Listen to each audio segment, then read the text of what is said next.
Wait lifters होते हैं जो बहुत ज़्यादा हाई प्रोटीन लेते हैं, वे प्रोटीन यूज़ करते हैं, शेक यूज़ करते हैं, इंजेक्टेबल यूज़ करते हैं, that can cause kidney disease. Later on पता चलता है कि हाँ उनको किडनी डिजीज़ होगी, क्योंकि लोग बहुत ज़्यादा हाई प्रोटीन लेते हैं। हाई प्रोटीन जो है वो किडनी के ऊपर डैमेज करती है। थोड़ा नमक कम खाएं, और जो आजकल ये फैंसी नमक, सेंधा नमक और ये लाल नमक, गुलाबी नमक जो सारे आ रहे हैं, ये सारे नमक जो है किडनी के लिए अच्छे नहीं होते हैं। वैसे किडनी के जांच के लिए कौन से टेस्ट जरूरी होता है? एक इंसान अगर अच्छी डायलिसिस और दवाएं ले रहा है तो उसका 30 से 40 हज़ार रुपये का महीने का खर्च आता है, जो कि अगर हम देखा जाए हमारे समाज में 50 हज़ार रुपये कमाने वाले अगर लोग देखें तो काफ़ी कम है। अगर आपको चेतावनी देनी हो लोगों को कि आप ये काम न करें तो आप सुरक्षित रहेंगे, आपकी किडनी सुरक्षित रहेगी, तो आप एक लाइन में क्या कहना चाहिए? आपने अभी recently well care diagnostic centre के साथ एसोसिएशन किया है, तो आपने ये निर्णय क्यों लिया और कैसे लिया और आगे क्या करना चाहते हैं वेल केयर के लिए? किडनी के पेशेंट से एक हम्बल रिक्वेस्ट है कि वो आयुर्वेदिक दवाओं का सेवन ना करें। दोस्तों नमस्कार, मेरा नाम मनीष सिंह है, आप देख रहे हैं द सोशल स्कोप। मैं आज पॉडकास्ट कर रहा हूँ डॉक्टर विनोद जायसवाल जी का, जो नेफ्रोफिजिशियन है और किडनी के पेशेंट देखते हैं, अभी प्रतिष्ठित संस्थान में कार्यरत हैं। आज हम इनसे जानेंगे किडनी के बारे में, जो किडनी हमारे लिए कितना महत्वपूर्ण है और हमें कैसे उसको हम बचा सकते हैं, और इनिशियली स्टेज पे कोई भी ऐसी चीज़ें होती है जिसको हम लोग छोड़ देते हैं और साल 2 साल में किडनी की बीमारी जो हमारे लिए घातक हो जाता है, और कई ऐसे लोग हैं जो अपने जान गंवा देते हैं। स्वागत है सर आपका हमारे इस खास पॉडकास्ट में। नमस्कार जी। सबसे पहले हमारे दर्शक को आपका परिचय जानना चाहेंगे अपना। मैं doctor Vinod Kumar Jaiswal, MD physician. मैं मैक्स हॉस्पिटल शालीमार बाग में कार्यरत हूँ इन नेफ्रोलॉजी डिपार्टमेंट में as a senior medical officer, जहाँ मैं तरह तरह के किडनी के मरीज देखता हूँ। अरे डॉक्टर साहब, सबसे पहले हम किडनी की ही बात करेंगे। आजकल लोग को किडनी को लेकर के बहुत सारी समस्याएं हैं और कई ऐसे लोग हैं जो अपनी जान गंवा देते हैं। किडनी आखिर बॉडी के लिए करती क्या है? किडनी के बहुत से काम हैं। वैसे तो देखने में बहुत छोटी होती है किडनी, बट उसके कार्य बहुत है। पहला तो फिल्ट्रेशन का काम, ब्लड फिल्टर करती है जी। दूसरा, हमारे सोडियम पोटेशियम जितने भी हमारे लवण पदार्थ हैं उनको मेटाबोलाइज करती है, उनको बैलेंस करती है। तीसरा, हमारे parathyroid hormone, vitamin D3 synthesis and जो हम ब्लड की सिंथेसिस होती है उसमें काम करती है। बोन मैरो में एरिथ्रोपोइसिस का काम करती है। तो किडनी के बहुत से काम है जो अनहिडन है। सबसे इम्पोर्टेंट काम किडनी का है जो BP को कंट्रोल करता है। अच्छा, ठीक है। और इसीलिए जो हमारे किडनी के पेशेंट होते हैं उनको क्या क्या समस्याएं होती हैं। BP हाई रहता है, उनको एनीमिया होता है, मतलब खून की कमी होती है। तीसरी चीज़ें क्या होती हैं, उनको कैल्शियम कम होता है, फास्फोरस ज़्यादा होता है, और एक होता है पैराथायराइड हार्मोन, वो भी काफ़ी बढ़ा होता है, क्योंकि वो हमारे जो बोन डिजीज़ होती है उनको भी रेगुलेट करती है किडनी। तो कहीं ना कहीं प्रत्यक्ष और अप्रत्यक्ष रूप से किडनी कई जगहों पे काम आती है। मतलब हमारे शरीर में मैक्सिमम अगर देखा जाए तो कंट्रीब्यूशन किडनी का एक महत्वपूर्ण कंट्रीब्यूशन है। महत्वपूर्ण कंट्रीब्यूशन है। नंबर 1, अगर लंग्स से भी आजकल बीमारियां जो है किडनी से, लंग्स की डिजीज है उसमें भी किडनी इन्वॉल्व होती है। लीवर की बीमारी है उसमें भी लास्ट में किडनी इन्वॉल्व होती है। हार्ट की बीमारी है उसमें भी किडनी इन्वॉल्व होती है। इसीलिए अब नई नई चीजें जैसे कार्डियोरेनल सिंड्रोम, हेपेटोरेनल सिंड्रोम, पल्मोरेनल सिंड्रोम, ये सारी चीजें एक्चुअली में जब कोई भी ऑर्गन इन्वॉल्व होता है तो लास्ट में किडनी का भी इन्वॉल्वमेंट आ ही जाता है। तो इसलिए किडनी एक बहुत ही इम्पॉर्टेंट ऑर्गन है जिसकी सुरक्षा है वो बहुत ज़रूरी है। लोग क्या करते हैं कि भूल जाते हैं कि नहीं मुझे तो किडनी नहीं, क्योंकि हमारे शरीर से 2 ही जगह से मेटाबोलाइज होता है, शरीर से बाहर निकलता है। या तो कोई भी दवा हम खाते हैं तो या तो लीवर में एब्जॉर्ब होती है या तो किडनी में एब्जॉर्ब होती है। तो 2 ही पार्ट। तो किडनी खराब कैसे होता है? जैसे अचानक से हो जाता है या उसका कोई सिम्टम्स है? धीरे धीरे किडनी अचानक से खराब होती है। किडनी के खराब होने के कई कारण होते हैं। पहला कारण तो हमारा सबसे पहले बहुत कॉमन है, जो हम बहुत ज्यादा पेन किलर्स यूज करते हैं। अच्छा ठीक है, पेन अच्छा, किलर पेन किलर जो है करते हैं व्यक्ति, उससे किडनी पे ज्यादा इम्पैक्ट पड़ता तो है। बिना डॉक्टर के सलाह से पेन किलर नहीं लेने चाहिए। अच्छा, दूसरी इंपॉर्टेंट है हाइड्रेशन, पानी की मात्रा अच्छे से लेनी चाहिए। तीसरे, जो पेशेंट डायबिटीज के हैं उनको अपनी शुगर को कंट्रोल रखना है। अगर शुगर कंट्रोल नहीं होगी तो कुछ समय के बाद में, क्योंकि हमारी जो किडनी होती है वो फिल्ट्रेशन का काम करती है, और जब हाई शुगर होती है तो हमारे जो फिल्टर्स होते हैं नेफ्रॉन से लीकिंग चालू हो जाती है, प्रोटीन लीक चालू हो जाता है, जिसकी वजह से हमें सूजन आने लगती है, पैरों में सूजन आना, चेहरे के आसपास सूजन आना। ये सारे नेफ्रोटिक सिंड्रोम, मतलब जो हमारे पेशाब में प्रोटीन की मात्रा अगर ज़्यादा जाने लगती है तो उसको हम बोलते हैं प्रोटीनूरिया। और किडनी के पेशेंट में बहुत ज़्यादा क्या बोलते हैं, डायबिटिक के पेशेंट में बहुत ज़्यादा अनकंट्रोल शुगर जिनकी होती है उनमें बहुत ज़्यादा चांसेस होते हैं कि किडनी की बीमारी बढ़ सकती है। दूसरी होता है कि कभी कभी क्या होता है, हमारे शरीर में ही हमारे कुछ ऐसे क्या बोलते हैं फैक्टर्स होते हैं जो कि हमारे वो बढ़ जाते हैं, जिसको हम कहते हैं कि ऑटो इम्यून। ऑटो इम्यून क्या होता है, हमारे शरीर के ही अंदर के कुछ सेल्स जो हमारे अगेंस्ट काम करने लगते हैं, तो वो जाके किडनी के ऊपर इम्पैक्ट करते हैं, जिसको हम ऑटो इम्यून डिजीज बोलते हैं। उसकी वजह से भी किडनी खराब होती है। अच्छा, पेन किलर जो अगर कोई भी चीज जैसे सर दर्द हुआ, लोगों को थकान महसूस होता है तब भी जा करके ले लेते हैं लोग, तो क्या ये किडनी को ज्यादा डैमेज हाँ, लॉन्ग तो इसमें आप क्या सलाह देना चाहेंगे? लंबे समय तक अगर आप पेन किलर्स लेते हैं ड्यू टू एनी रीजन, तो वो हमेशा किडनी के ऊपर असर डालेगी। कोई तो और हमेशा किडनी के लिए वो हमेशा दर्द के लिए अपने डॉक्टर से सलाह लेके ही दवा लें। ऐसा नहीं है कि अपने मन से आप दवा लेते रहें और कुछ समय के बाद में आपको पता चले कि आपकी किडनी के ऊपर असर पड़ रहा है। तो कुछ दवाएं हैं दर्द की जो किडनी से सेफ होती हैं, जो किडनी के ऊपर असर नहीं डालती, जैसे कि आप पैरासीटामोल ले सकते हैं दर्द के लिए। अगर ज़्यादा दर्द है तो अल्ट्रासेट ले सकते हैं, ट्रामाडोल, तो वो थोड़ी सी किडनी के ऊपर असर नहीं डालती हैं। बाकी जितनी भी पेन किलर्स हैं, दर्द की दवाएं हैं, सब किडनी के ऊपर असर डालती हैं। जैसे आजकल एक मार्केट बन रही है, डिजिटल मार्केट है, डिजिटल प्लेटफॉर्म है, कई सारे एप्लीकेशंस हैं जो मेडिसिन डिलीवर करती है। तो लोग क्या किया, गूगल किया, वहाँ पे देख लिया कि ये दवाई मेरे को काम आ रहा है, हम ऑनलाइन कर लिया, मंगा लिए। तो ये सब सारी चीजें क्या है, ये सब चीजें लोगों को करना चाहिए या नहीं करना चाहिए? डॉक्टर सलाह से, डॉक्टर सलाह के विदाउट प्रिस्क्रिप्शन किसी भी ऐप को, किसी भी डिजिटल ऐप को कोई भी मेडिसिन नहीं देनी चाहिए, क्योंकि आपको पेशेंट के बारे में नहीं पता है और उस पेशेंट को उस दवा के बारे में नहीं पता है कि उसका क्या इफेक्ट है, क्या साइड इफेक्ट है। मोस्टली क्या होता है, लोग इफेक्ट बता देते हैं, हाँ दर्द में आराम मिलते हैं, बट उस दवा का साइड इफेक्ट कोई नहीं बताता है। बाद में जाकर वो आपके किसी भी शरीर के अंग को खराब करे, उससे अच्छा है कि आप डॉक्टर की सलाह पे ही कोई दवा लें। क्योंकि मेडिसिन जो भी ले रहे हैं किडनी ही उसका फिल्ट्रेशन कर रहा है और जा करके वो लीवर और किडनी पे ही इम्पैक्ट करता है इस चीज़ का। अच्छा, देसी दवाइयाँ होती है, कुछ हर्बल्स दवाइयाँ होती है जिसको आयुर्वेद बोलते हैं लोग, ये सब भी किडनी पे इम्पैक्ट करता है? यस, आजकल डेली हमारे रोज़मर्रा में मैं जो इतने भी मरीज देखता हूँ उसमें मुझे 1 या 2 पेशेंट डेली मिल जाते हैं जिनके किडनी की दिक्कत थी, और जब डॉक्टर्स के पास वो जाते हैं तो डॉक्टर्स पहले तो शुरुआत पे जब तक कंजर्वेटिव ट्रीटमेंट चल रहा होता है, दवाओं पे रहता है, तब तक तो वो ठीक रहता है कि चलो ठीक है सर, आपकी दवा से मेरी किडनी रुकी हुई है। बट जैसे ही उसका क्रिएटिनिन बढ़ता है 3 से 4, 4 से 5 के ऊपर जाता है और डॉक्टर सलाह देते हैं कि अब आपको डायलिसिस की ज़रूरत है, तो एक फियर फैक्टर काम करता है। लोग भागने लगते हैं कि ऐसा कोई डॉक्टर मिल जाए कि जो कि ये कह दे कि हमें डायलिसिस की ज़रूरत नहीं है। तो इस वजह से लोग आयुर्वेदिक और दूसरे थेरेपीज पे जाते हैं, बट आयुर्वेदिक का मैंने मोस्टली देखा है कि उससे किडनी और ख़राब होती है। आयुर्वेदिक से? यस, आयुर्वेदिक से। आयुर्वेदिक क्योंकि आयुर्वेदिक एक्चुअली में किसी को बहुत ज़्यादा अब ज्ञान नहीं है, और डेली के 1 या 2 मरीज मेरे पास ऐसे आ जाते हैं जिनका क्रिएटिन 4 से 5 था, उसके बाद वो आयुर्वेदिक मेडिसिन लेने सम हिल स्टेशन या फिर कहीं किसी ने बताया और गए, उसके बाद 10, 12, 15 क्रिएटिन लेकर आते हैं, जिससे उनके शरीर में टॉक्सिन्स के लेवल्स बहुत बढ़ जाते हैं और फिर अंततः डायलिसिस ही करनी पड़ती है। बट जब उनके बाद में बात करो कि सर ये क्या किया, तो सर कहते हैं सर डर की वजह से गया था, अब जो होना था वो हो गया।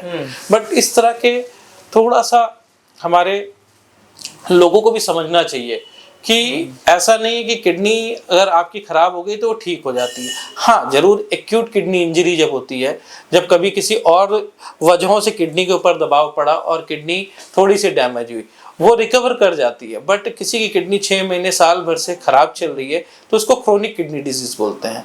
क्रोनिक किडनी डिजीज में आप सिर्फ प्रिवेंट कर सकते हैं, आप उनकी ड्यूरेशंस बढ़ा सकते हैं, बट आप उनकी बिल्कुल ठीक नहीं कर सकते। खान पान पे से इम्पैक्ट, खान पान में बहुत ज्यादा वो रहता है। किडनी के पेशेंट को बहुत ज्यादा प्रोटीन डाइट नहीं लेनी होती है। High protein. अगर मैं स्वस्थ हूँ तो मुझे क्या ऐसा खाना चाहिए जो मेरे किडनी पे इम्पैक्ट ना पड़े, और क्या ऐसा मैं खाता हूँ जो किडनी पे इम्पैक्ट? देखिए नॉर्मल प्रोटीन जितनी कहते हैं 1 ग्राम प्रोटीन पर केजी आप ले सकते हैं। तो अगर आपका 70 किलो वजन है, 70 ग्राम प्रोटीन पर डे आप ले सकते हैं। मगर जो जैसे हमारे वेट लिफ्टर्स होते हैं जो बहुत ज़्यादा हाई प्रोटीन लेते हैं, वे प्रोटीन यूज़ करते हैं, शेक यूज़ करते हैं, इंजेक्टेबल यूज़ करते हैं, that can cause kidney disease. Later on पता चलता है कि हाँ उनको किडनी डिजीज होगी, क्योंकि वो बहुत ज़्यादा हाई प्रोटीन लेते हैं। हाई प्रोटीन जो है वो किडनी के ऊपर डैमेज करती है। दूसरी इंपॉर्टेंट चीज़ है कि नमक। अच्छा, नमक बहुत ज़्यादा नहीं खाना चाहिए। ज़्यादा नमक खाने से होता क्या है कि उससे क्या होता है, हमारा फिल्ट्रेशन के ऊपर असर पड़ता है। जो हमारा सोडियम पोटेशियम चैनल पंप्स होते हैं उससे सोडियम बीपी बढ़ाता है। बीपी बढ़ेगा तो बीपी हमारे किडनी के ऊपर असर डालेगा, हमारे फिल्ट्रेशन के ऊपर असर पड़ेगा, तो उससे हमारी किडनी पे अतिरिक्त दबाव पड़ेगा, जो कि कहीं ना कहीं बाद में हमें किडनी के रोग की तरफ ले जाएगा। अच्छा, नमक भी ज़्यादा खाने से। और फास्ट फूड से? फास्ट फूड ही सारे हाई पोटेशियम डाइट होती है। लोग कहते हैं कि हाई सोडियम डाइट होती है। स्ट्रीट फूड वगैरह है, यस, इससे भी किडनी पे इम्पैक्ट पड़ता है। तो जितने प्रोसेस्ड फूड होते हैं सब में सोडियम की मात्रा ज़्यादा होती है, जिसमें कि नमक की मात्रा ज़्यादा होती है। तो वो नमक जो है फिर बाद में हमारे किडनी के ऊपर ही असर डालता है, बीपी बढ़ाने का काम करता है। तो इसलिए थोड़ा नमक कम खाएं। और जो आजकल ये फैंसी नमक, सेंधा नमक और ये लाल नमक, गुलाबी नमक जो सारे आ रहे हैं, ये सारे नमक जो है किडनी के लिए अच्छे नहीं होते हैं। किडनी के लिए हमेशा आयोडाइज सॉल्ट चाहिए होता है, वाइट सॉल्ट। अच्छा, नथिंग अनदर सॉल्ट्स। ये सारे जो है वो किडनी के ऊपर असर डालते हैं। अच्छा, और पानी का क्या रोल रहता है किडनी में? पानी का बहुत इंपॉर्टेंट रोल, हाइड्रेशन। पीने से और कम भी पीने से ऐसा? अगर आपकी किडनी ठीक है, आप स्वस्थ है, तो आप अच्छे से पानी पिएंगे तो हाइड्रेशन अच्छा रहेगा। हाइड्रेशन अच्छा रहेगा तो फिल्ट्रेशन अच्छा होगा और आपकी किडनी की डिजीज नहीं होगी। बट अगर आप पानी कम पिएंगे और डिहाइड्रेट रहेंगे तो अननेसेसरी हमारी किडनी के ऊपर असर पड़ेगा। इसीलिए कभी कभी देखते हैं कि कुछ पेशेंट ऐसे आते हैं जिनको लूज मोशन हुआ, लूज मोशन के बाद में डिहाइड्रेट होते हैं, डिहाइड्रेशन के बाद में यूरिन बंद हो जाता है क्योंकि पानी की कमी शरीर में हो गई। शरीर में पानी की कमी से हमारी किडनी के ऊपर अतिरिक्त दबाव पड़ता है, जिसकी वजह से हमारा जो किडनी के मार्कर्स हैं, यूरिया, क्रिएटिनिन, ये बढ़ने लगते हैं। तो इस वजह से भी किडनी खराब होती है। बट अगर समय पे इनको सुधार लिया जाए तो किडनी के ऊपर ज़्यादा असर नहीं पड़ता है। हाइड्रेशन से ही किडनी ठीक हो जाती है। अच्छा, वैसे किडनी के जांच के लिए कौन से टेस्ट जरूरी होता है? किडनी की जांच के लिए सबसे पहले तो यूरिन की जो रूटीन जांच है, जिसको बोलते हैं routine and microscopy, number 1। Number 2 आपके लिए बहुत ज़रूरी है किडनी फंक्शन टेस्ट, जिसमें हमारा urea, creatinine, sodium, potassium, calcium, phosphorus और सोडा बाइकार्ब आता है। ये सब इनिशियल जांच के लिए बहुत इम्पॉर्टेंट है। और हीमोग्लोबिन, जिससे हमें पता चलता है कि हमें HB कितना है। हीमोग्लोबिन कहीं किडनी, वैसे अनीमिया जो है वो किसी को भी हो सकता है, बट उसका कारण किडनी भी हो सकती है। तो बहुत इंपॉर्टेंट पैरामीटर्स हैं जो आपको टेस्ट कराने होते हैं। जो रूटीन टेस्ट जैसे होते हैं आप करा लीजिए, हीमोग्लोबिन करा लिया आपने, KFT करा लिया, यूरिन करा लिया, इससे पता चल जाता है कि आपकी किडनी के अंदर कोई इफेक्ट है कि नहीं है। अच्छा, टेस्ट जब हम करवाते हैं तो कब ये डिटेक्ट हो जाता है कि अब किडनी को डायलिसिस की जरूरत होती है? अब मैं डायलिसिस की बात करूँ तो बहुत ऐसे लोग होते हैं जो डायलिसिस से डरते हैं। हाँ, हमारे देश में मिथ है कि अगर डायलिसिस स्टार्ट हो गया तो फिर हम नहीं बचेंगे, कि अब हमारा अंत आ गया। बट ऐसा है नहीं। अब बहुत से ऐसे जो अपने टाइम से अगर दवा ले रहे हो और समय से अपनी डायलिसिस करा रहे हैं तो 10 से 15 साल की जिंदगी बहुत अच्छे से जी सकते हैं। बट लोगों का एक मिथ है, प्लस एक घबराहट है कि डायलिसिस स्टार्ट हो गया तो अंत समय आ गया। ऐसा है नहीं। डायलिसिस समय से कराएं, समय से अपनी दवाएं खाएं तो लाइफ अच्छी रह सकती है। बट हाँ, ऑफ कोर्स अगर मैं कहूँ कि डायलिसिस और ट्रांसप्लांट में क्या बेटर है, तो always transplant is much better. अब तो ट्रांसप्लांट के सक्सेस रेट भी बहुत अच्छे हैं, मोर देन 90% ट्रांसप्लांट के सक्सेस रेट है किडनी ट्रांसप्लांट के। तो किडनी ट्रांसप्लांट के बाद में आप रूटीन रोजमर्रा की जिंदगी में आप आराम से रह सकते हैं। बस आपको ध्यान क्या रखना है ट्रांसप्लांट के बाद में कि अपना खान पान, अपनी जो किडनी को बचाने के लिए इम्यूनोसप्रेसेंट चल रही होती है वो समय से लेना, प्लस इन्फेक्शन जहाँ पर बहुत ज़्यादा भीड़ है, जहाँ पर इन्फेक्शन के चांसेस ज़्यादा है, उन जगह से अपने आप को दूर रखना। बस इतना ही आपको ध्यान रखना है किडनी ट्रांसप्लांट के बाद में कि लोगों से कम मिलना है जहाँ पर भीड़ ज़्यादा है, जहाँ इन्फेक्शन ज़्यादा है, और अपनी समय से दवा लेने हैं। अगर आप अपनी समय से दवा लेते हैं और इन्फेक्शन से दूर रहते हैं तो आपकी किडनी बहुत अच्छे से चलेगी। डायलिसिस की जरूरत क्यों पड़ती है? ऐसा क्या होता है किडनी? डायलिसिस की जरूरत तब पड़ती है जब हमारी किडनी सही से काम नहीं कर रही होती, जो किडनी का काम है, जैसे फिल्ट्रेशन, यूरिन आउटपुट कम हो जाना, शरीर में सूजन बढ़ना, सांस फूलना, शरीर में तेजाब बनना, पोटेशियम की मात्रा ज्यादा बढ़ जाना, ये सब डायलिसिस के लक्षण है। लोगों को कैसे पता चलता है कि उनको यूरेमिक सिम्टम्स हैं, मतलब शरीर में यूरिया की मात्रा जब बढ़ जाती है तो हमें भूख नहीं लगती है, जनरलाइज्ड वीकनेस, काम करने में मन नहीं लगता, जल्दी थक जाना, खाना खा देख के उबाक आना, नौजिया हमेशा होते रहना, या फिर अगर ज्यादा यूरिया बढ़ जाता तो गफलत जैसी बातें करना, ये सब डायलिसिस कराने के लक्षण है। यदि शरीर में पोटेशियम की मात्रा बढ़ जाना, और तो ये सारे डायलिसिस के लक्षण है कि डायलिसिस कराना चाहिए। जैसे किडनी से रिलेटेड आपने बताया, खान पान, नमक, पानी, ये सब चीजें हैं जिससे समस्या आती है। कुछ ऐसे जेनेटिक भी होता है जो पीछे मेरे साथ किसी परिवार में या अपने रिश्तेदार में किसी का होता है, जैसे ननिहाल पक्ष, मामा पक्ष, हाँ, ये पक्ष? आनुवंशिक बीमारी के बारे में आप बात कर रहे हैं, तो किडनी में एक होता है ऑटोसोमल डोमिनेंट किडनी डिजीज, ये हमारे पूर्वजों से हमें मिलती है, तो वो किडनी और लीवर दोनों पे इम्पैक्ट करती है। तो अगर घर में किसी को इस तरह की बीमारी है तो फिर आपको हर 6-6 महीने पे 18 से 20 साल की उम्र तक तो पता भी नहीं चलता है, बट अगर आपको घर में पता है कि हमारे घर में किसी को किडनी की डिजीज थी और वो ऑटोसोमल डोमिनेंट डिजीज थी, तो आपको अपना चेकअप समय समय पे कराना चाहिए। और 25 साल की एज के बाद में आपको निरंतर हर 6 महीने या साल भर में आपको अल्ट्रासाउंड कराना होता है, क्योंकि इसमें क्या होता है, किडनी के ऊपर छल्ले बनने लगते हैं और लीवर के ऊपर छल्ले बनने लगते हैं, तो उसकी वजह से किडनी खराब होती है। तो उसका भी आप अगर समय से, अगर आपको पता है और आप नमक कम खा रहे हैं, प्रोटीन डाइट कम ले रहे हैं, समय समय पे अपनी दवाएं ले रहे हैं, तो बीपी की दवा ले रहे हैं, तो उससे आप इस डिजीज के प्रोग्रेशन को कम कर सकते हैं, धीमा कर सकते हैं। डायलिसिस वाले पेशेंट को मानसिक रूप से स्ट्रांग होने के लिए क्या ऐसी चीजें उनके परिवार को करना चाहिए जो वो डायलिसिस के लिए? देखिए, डायलिसिस हम अगर इंडिया की बात करें तो हमारे 3 मेन कारण जो होते हैं डायलिसिस के पेशेंट जो जल्दी टूट जाते हैं। नंबर 1 फाइनेंशियल, क्योंकि डायलिसिस कराना, दवा करना, कि एक इंसान अगर अच्छी डायलिसिस और दवाएं ले रहा है तो उसका 30 से 40 हज़ार रुपये का महीने का खर्च आता है, जो कि अगर हम देखा जाए हमारे समाज में 50 हज़ार रुपये कमाने वाले अगर लोग देखें तो काफ़ी कम है, बहुत कम है। तो इस वजह से एक तो फाइनेंशियल फैक्टर हो गया। दूसरा फैक्टर हो जाता है कि घर में जब बीमार होता है कोई, तो एक सपोर्टिव सिस्टम होना चाहिए कि भाई है, बेटे हैं, 2 बेटे हैं, 3 बहुएं हैं, तो उनका खास ख्याल रखना, उनका ध्यान रखना। थोड़ा सा इस पे भी इम्पैक्ट आता है कि बड़ा भैया करेगा नहीं, छोटा भैया करेगा, मेरे पास टाइम नहीं है। तो थोड़ा सा जब आप अपने परिवार से कटते हैं तो भी आपको एक तरह से डिप्रेशन आने लगता है। तीसरी चीज क्या है कि समाज में जैसे ही आपको किडनी की बीमारी में पता चलती है, जैसे 4 लोग आके खड़े हो जाते हैं और एक इमोशनल वो होता है कि अब ये क्या बीमारी हो गई, अब क्या होगा, अब कैसे, उससे क्या होता है, लोग डिप्रेशन में चले जाते हैं। तो डिप्रेशन कभी किसी चीज का इलाज नहीं है। बीमारी किसी को भी नहीं होनी चाहिए, बट ऐसा तो नहीं कि बीमारी नहीं होती है, बीमारी है तो उसका जो इलाज है वो करें और उसके जो भी तरीके हैं उसको अपनाएं, ना कि डिप्रेशन में अपने शरीर को और खराब करें। जैसे पेशेंट को मानसिक रूप से वो परेशान हो जाते हैं। अगर आपको चेतावनी देनी हो लोगों को कि आप ये काम न करें तो आप सुरक्षित रहेंगे, आपकी किडनी सुरक्षित रहेगी, तो आप एक लाइन में क्या कहना चाहिए? पेन किलर्स का बहुत ज़्यादा इस्तेमाल ना करें।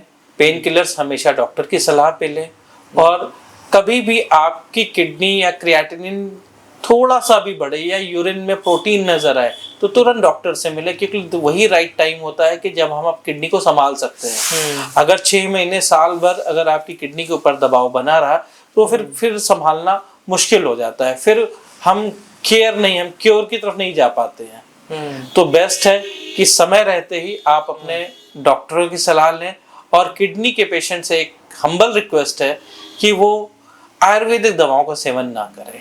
अच्छा, हर्बल और आयुर्वेदिक, यस, इससे भी किडनी बहुत जल्दी खराब होती है। कितने % लोग ऐसे हैं जो ऐसी गलतियां कर देते हैं कि वो किडनी मतलब बीमारी के शिकार हो जाते हैं? शुरुआत में जो होता है किडनी के ऊपर असर पड़ता है तो उनको समझ में नहीं आता है कि अरे किडनी थोड़े सही तो है, बट किडनी जब अगर आपका क्रिएटिन 1.2 अगर आ गया है तो इसका मतलब आपकी किडनी मोर देन 40% डैमेज की तरफ जा चुकी है।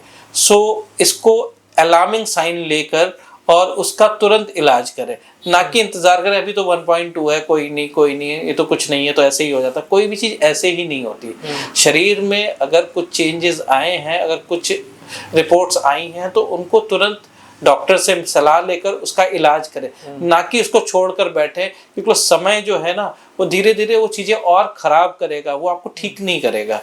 तो सलाह यही है कि आपको अगर किडनी की डिजीज या यूरिन में कोई इन्फेक्शन की वजह से किडनी या स्टोन की वजह से किडनी के ऊपर कुछ आ रहा है तो आप तुरंत सलाह लें, नेफ्रोलॉजिस्ट से सलाह लें और उसका उचित इलाज कराएं। आपने अभी recently well care diagnostic centre के साथ एसोसिएशन किया है, तो आपने ये निर्णय क्यों लिया और कैसे लिया और आगे क्या करना चाहते हैं वेल केयर के लिए? देखिए, वेल केयर एक लैब है जहाँ पर रोजमर्रा पे लोग अपनी रूटीन जांच कराते हैं। किडनी वैसे ही एक साइलेंट किलर है, पता ही नहीं चलता है कि लोगों को किडनी की बीमारी कब हुई, कैसे हुई। ठीक है, जब आप रोजमर्रा में अपनी जांच कराते हैं तो जांच से आपको पता चलता है कि किडनी में क्या आ रहा है, यूरिन में क्या आ रहा है। तो अगर उसी समय अगर आपको सही मार्गदर्शन मिल जाए तो आपकी किडनी बच सकती है, संभल सकती है। तो this is the right platform. अगर इसी समय ही हम इनको सही गाइडेंस और सही मार्गदर्शन देंगे तो हमारे जो फ्यूचर में किडनी की बीमारी जो बढ़ती जा रही है उस पर कुछ अंकुश लग सकता है। तो एक सोच है कि हम किस तरह से किडनी की डिजीज की प्रोग्रेशन को कम कर सकें, किस लेवल पे हम उसको डिटेक्ट करें। अगर हम बहुत ही अर्ली फेज में अगर इसको हम डिटेक्ट कर लेते हैं तो फिर हमारे जो डायलिसिस पे पेशेंट बहुत ज़्यादा कन्वर्ट हो रहे हैं वो कन्वर्जन कुछ कम होगा।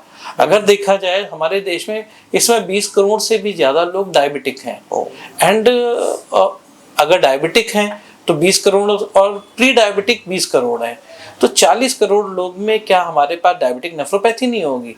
अगर हम उस चीज को सही से प्रिवेंट कर लें तो हम प्रोग्रेशन ऑफ किडनी डिजीज को कुछ हद तक रोक सकते हैं। एक छोटा सा प्रयास है, बाकी फ्यूचर कोई नहीं जानता। दोस्तों, हमारे साथ डॉक्टर विनोद जायसवाल थे। हमने आज इनके साथ किडनी से रिलेटेड ही चर्चा किया है और आप इस पॉडकास्ट को देखिए और ये आपके जीवन से जुड़ा बहुत ही महत्वपूर्ण है, क्योंकि किडनी ही एक ऐसा चीज़ है हमारे शरीर में जो हमारे शरीर का पूरा फिल्ट्रेशन करता है और हमें स्वस्थ रखता है। और अभी इन्होंने एसोसिएशन किया है वेल केयर डायग्नोस्टिक सेंटर के साथ, जहाँ पे अपनी सेवाएं देंगे। और इस पॉडकास्ट को अगर आप देख रहे हैं तो आपसे निवेदन रहेगा कि जरूर देखिए और अपने परिवार और रिश्तेदार दोस्तों के साथ जरूर साझा कीजिएगा। बहुत बहुत धन्यवाद।